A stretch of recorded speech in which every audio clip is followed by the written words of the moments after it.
আলহামদুলিল্লাহ, আমার ব্যক্তিগতভাবে আমার পদে বলি বা আমাদের প্যানেলে বলি, আমরা আসলে অভূতপূর্ব সাড়া পাচ্ছি।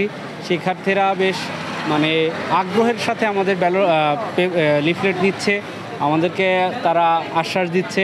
আমার বিশ্বাস আমরা পূর্ণ প্যানেলে জয়ী হব ইনশাআল্লাহ।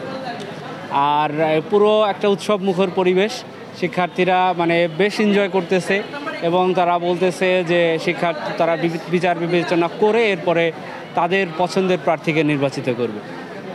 আমরা দেখেছি যে প্রায় 50% শিক্ষার্থী ঢাকা বিশ্ববিদ্যালয়ে তারা রাজনীতি পছন্দ করেন না, রাজনীতি অসম্ভব।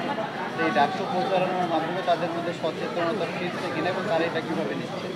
না, দেখেন, রাজনীতি পছন্দ না করা মানে যে সচেতনতা না থাকা, এই ব্যাপারটা আসলে ঠিক না। অধিকার সচেতন হওয়া আর রাজনীতি সচেতন হওয়া মানেই যে রাজনীতি করতে হবে, ব্যাপারটা তেমন না। ক্যাম্পাসে ছাত্র রাজনীতির কিছু নেগেটিভ ইমেজ আছে, এই নেগেটিভ ইমেজের জন্য হচ্ছে আসলে ছাত্র রাজনীতির ব্যাপারে একটা বিরূপ প্রতিক্রিয়া তাদের মধ্যে আছে। কিন্তু দেখুন, হল পর্যায়ে পলিটিক্স না থাকায় যেমন সবার একটা সম্মতি আছে, কিন্তু ক্যাম্পাসে পলিটিক্স নিয়ে কিন্তু অতটাও আপত্তি নাই। এখন হলের ব্যাপারটা হচ্ছে গণরুম গেস্টরুমের যে কালচারটা ছিল, এই জন্য রাজনীতির প্রতি সবার একটা বিতৃষ্ণা, কিন্তু ক্যাম্পাসে কিন্তু আসলে অতটা না।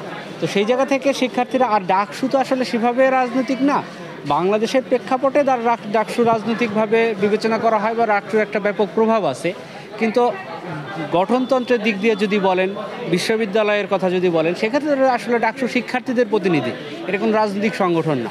তো সেই জায়গা থেকে শিক্ষার্থীদের প্রতিনিধি নির্বাচন করবে, এটাকে রাজনৈতিকভাবে না নেওয়ার থেকে একাডেমিকভাবে নেওয়াটাই বেশি বেটার। তাদের প্রতিনিধি তাদের হয়ে কথা বলবে, প্রশাসনের সাথে ডিল করবে বা তাদের অধিকারের জন্য কথা বলবে, এইটাই হচ্ছে ডাকসুর যারা নেতা হবে তাদের কাজ। এখানে আসলে তাদের ব্যক্তিগত রাজনীতি বা দলগত রাজনীতির বিষয়টা এখানে আসলে আসা উচিত না।